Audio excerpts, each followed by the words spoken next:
Hey guys, welcome to Portrait Pictures and Frame Waterworks edition.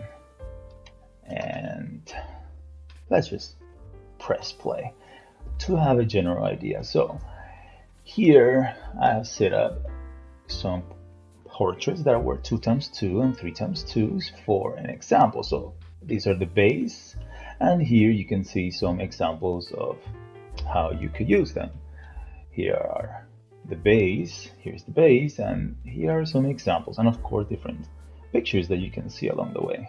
This is the base, different examples, the way that they can be applied, the base, and examples. Now, of course, I have already shown this in the showcase video, but this is a little bit different. I had to change it for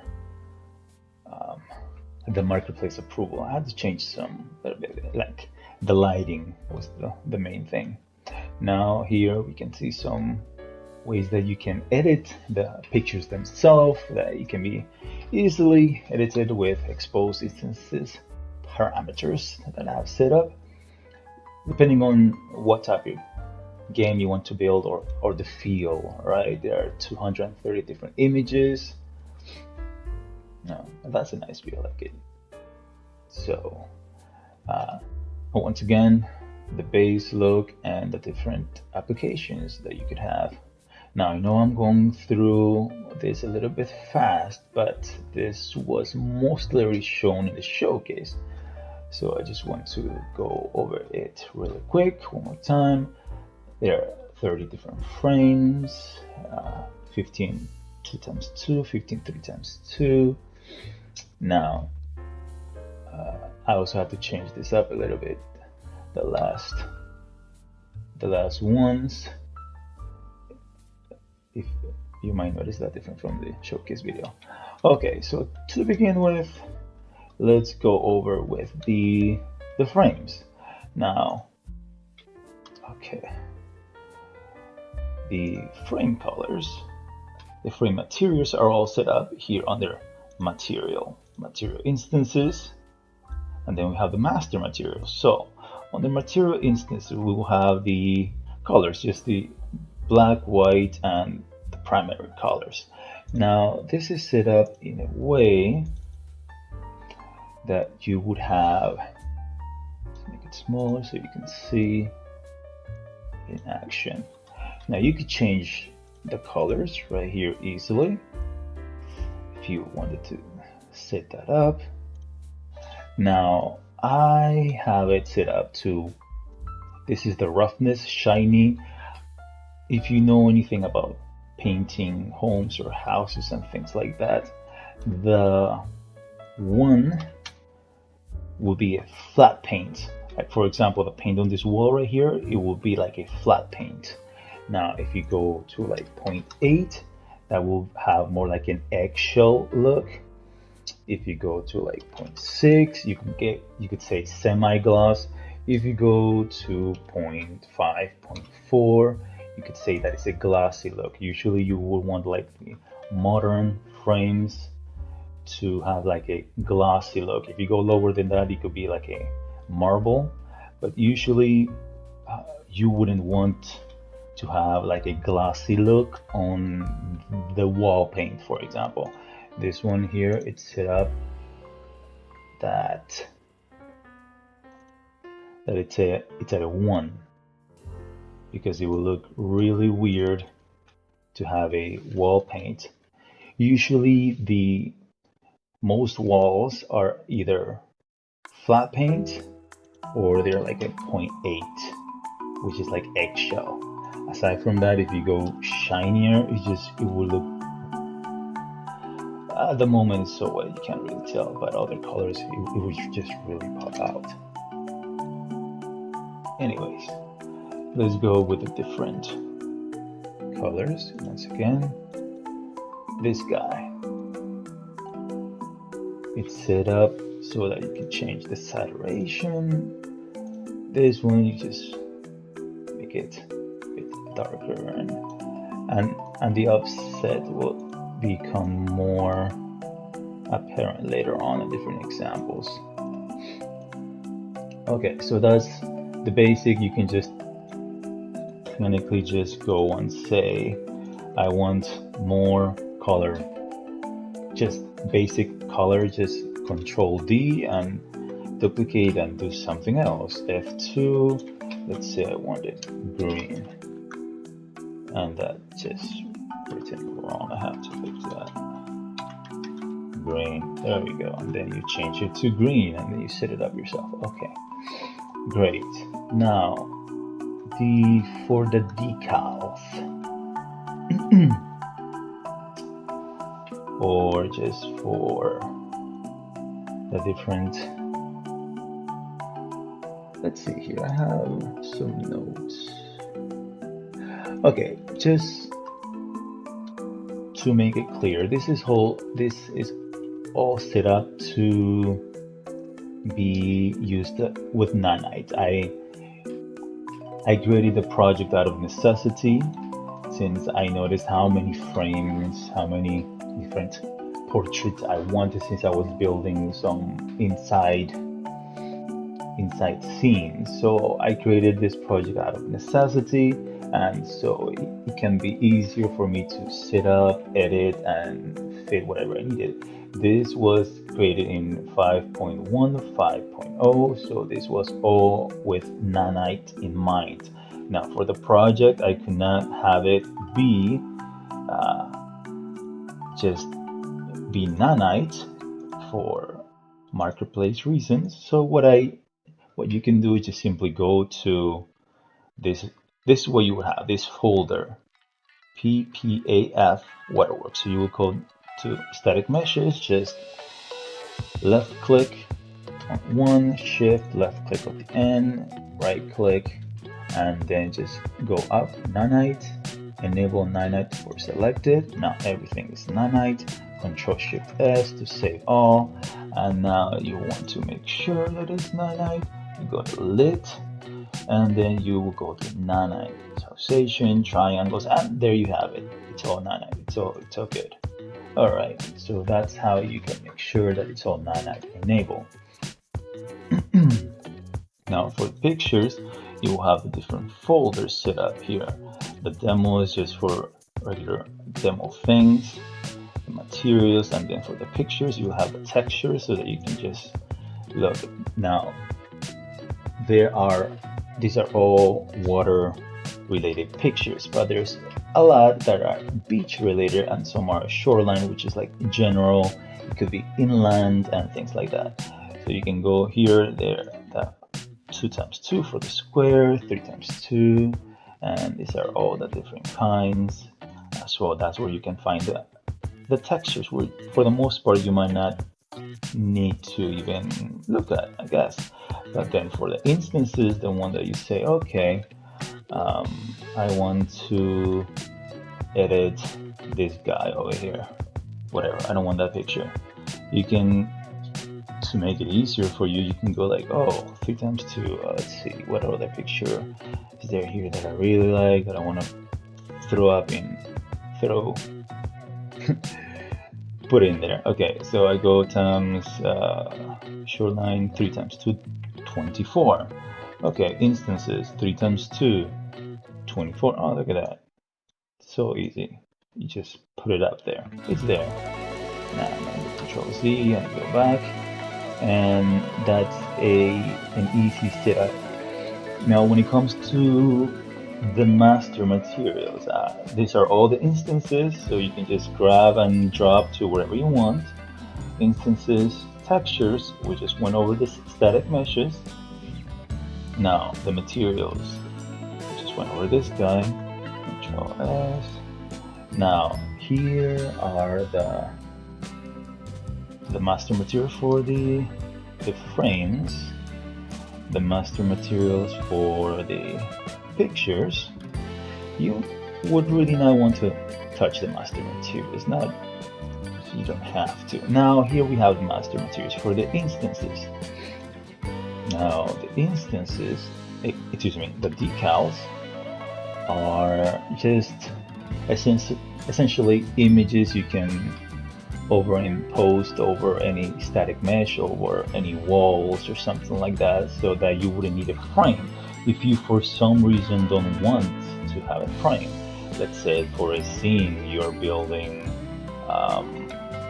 something that you do have a frame, to put this up to one, and then you know how sometimes you have like a little bit of like a small picture that some people like to they have like a small picture that they like to put like inside of a frame kind of thing. They put it like in the corner or something like that, and then of course you would want to edit this a little bit more so it looks like more 3x2, but the idea is like they put it, oh yeah, it's all memory or whatever, and they put it there. That could be an option, or you might just want to have the logic set up so that you could use your decals with other images. I don't know, but this was just like a plus aside from the portraits, pictures, and frames, just so you can have some decals and world aligned master material set up for your project so you can use whatever you want. So these were just examples. This one would just be like a black and white setup, and this will mostly be how you set it up. There's of course the different options. If you want to have a normal, you can place a normal. This is just a placeholder flat normal. If you want to have some kind of text, some, I don't know, a different feel, you can change it up. Change out the picture, the normal intensity, so it's more normal than not. Yeah. Of course, you can lower it so you have no normal, and then you can. This is how a black and white will look, decal, and then this one was for just changing the saturation. Now this one was like a negative of the picture, and that's how you would set it up. And this was actually the original. See, this is actually the original. So from these images we were able to set up all this different. This one was basically adding color, so you can have a different color look to it. And of course, thank you for choosing portraits and frames. But the world aligned master material, because when you use an image, and this is world aligned, so you have an idea. When you use an image and you put it on a wall, for example, it would just stretch to fit that image into that wall. You put it, see, that's what's happening. So you might not want that. So I have set up here, and this would be under the master materials as well. This will be frames, world aligned master material instances. So for the most part, you might just want to duplicate this guy. Now I have, for the showcase, I have it set up here, which you might want to delete this demo folder later on because you might not need it, except if you want to look over these examples for the decals and showcase or whatever. For example, I have set up this guy over here with the new textures. Now it just looks completely white, even though I put in some textures from, I got this from Quixelbridge. I highly recommend that you get a lot of stuff from there for free and just edit it to your project. Now this guy has the white all the way up, so I remove that, and there is the world aligned texture. You don't see that it is stretched out. It just looks like one image right next to each other without any issues, right? So the setup I have here is, of course, once again, you can increase the brightness and offset color which is a bit different depending on how you apply it. Now, once again, the shininess, maybe you want this to be more like a marble look, you can put it 3, and you can make it extra shiny depending on your perspective. See, shiny, beautiful. Now, the thing about this world align setup is that you can change the textures and increase the texture size. Make it smaller, make it bigger, depending on your needs, and it will increase and decrease the normal and the texture so it fits properly, of course. Now, depending on your need, you can easily just go ahead and change it there. Now, I did add some details. So, for example, you wanted to add another texture on top of that, it will be this. Now, the detail amount on this one is 0, but let's say I add 1, and then it looks dirty because that's the texture I used. I can do up to 1.2, 1.5, and it just gets a lot darker. This 0.75 is not so much, 0 again, but that's just a little bit of so it breaks up the monotonous look, I guess, and depending on what you need. So it's just a lot more flexible if you want to use that on something else.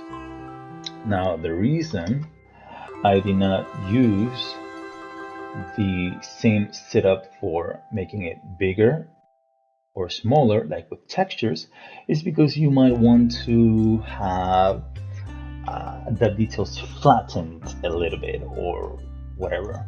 So you go here to texture size, and if you go lower, it's flattened like horizontally. If you go up, it's flattened vertical, and then you can just increase, decrease the size however you want. That's why I have it set up that way. You might, depending on your project, you might actually appreciate that more because it gives you a bit more flexibility. Now, the same thing with the contrast is more useful when you have like a lighter background. So in this case, since it's dark, you won't be able to, you will make the details a little bit lighter. Now, that's how this is set up. Now let's see a different application. For example, let's just backtrack all this, guys. Okay, so I have here another example that you can actually just use and set this up for your frames if you wanted to. Okay, let's take that away.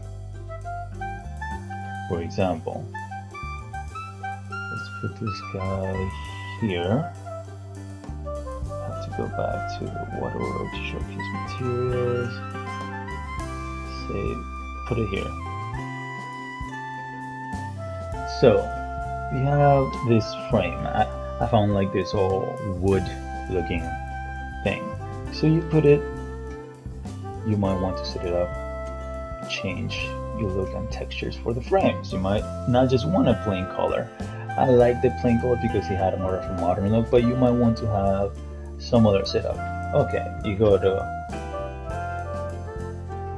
Pixel Bridge, you get yourself a texture, you throw it in there. Okay, let's say you want to make it brighter for whatever, so you can appreciate more. You might want to have some details in there. Okay, so that actually changed it up a lot. Maybe a little bit more details. 1.5, making it darker. Offset color, maybe not that bright. Roughness, shininess. Now this is, like I mentioned, flat, so you might want to have more like a 1.4. Offset colors too much.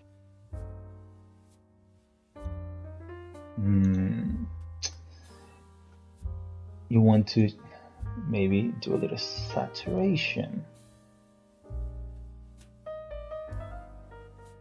a bit less, a little bit more.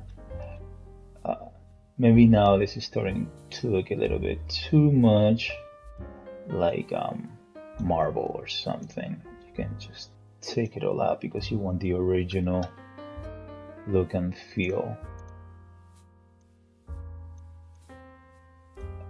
Want to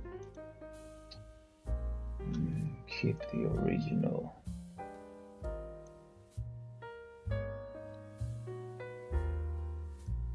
Edit it down.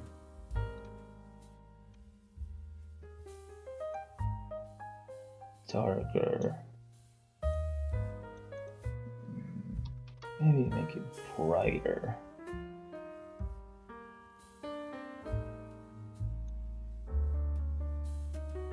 Like a reddish.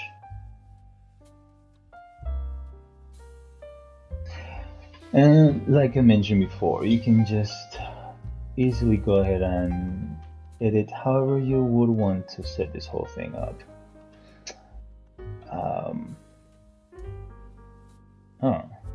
And of course you want to choose the texture size. If you just said, okay, I want more wood,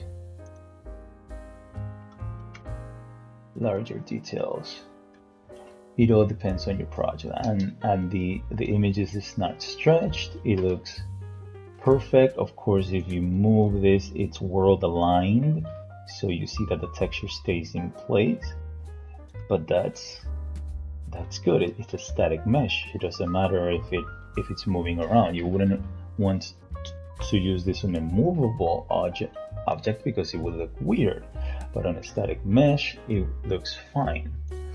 And it wraps around the texture, the mesh, and it looks great.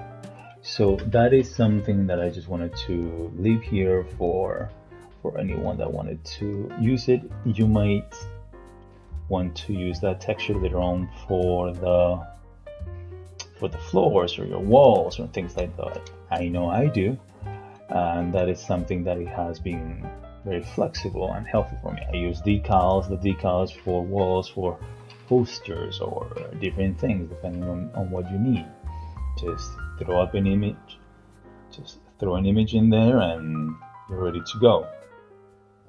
And when it comes to master materials, now when it comes to the world aligned material,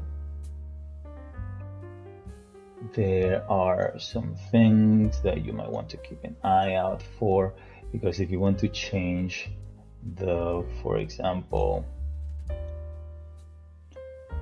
if you want to change the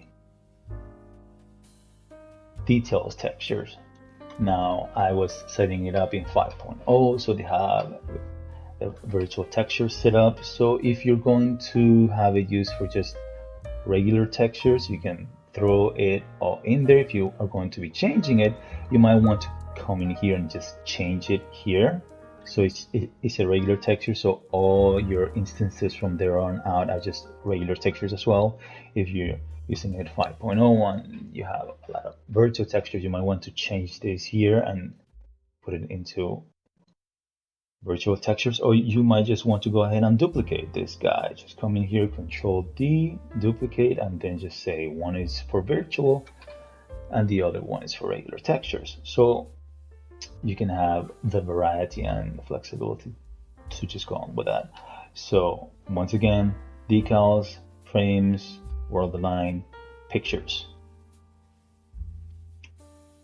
And before we go finish up here, you might want to check the instances for the pictures as well, because we're checking everything. So the same thing here, you would just change the pictures. Now each and every picture has its own instance already set up. Decals, no, because that was just extra, just if you wanted to use that. But for the instances, for the regular pictures for the frames, they are all set up. And you can do the same thing. Come here, edit the color, set it up however you like. Brightness, color, roughness. So you might want to have a picture with more of a shiny look, because you could set it up and say, oh, it's an actual picture printed out, or it's like an oil painting or something, and you would want it to be shinier. The lower the value, the shinier it is. Now if you make it higher, it would be flat. Now at the moment, it depends on the lighting. You look at it from the side and it might look shinier. Of course, 0.5 is not that shiny. And saturation as well. Set it up, lower it, zero saturation, it's just black and white. And then if you would usually want to increase the brightness and lower the offset to make it more contrast. All right, so just gonna close this here. Now, once again, thank you for choosing portrait pictures and frames, and I hope this helps you in the process to achieve your game dev dreams. And have a nice one.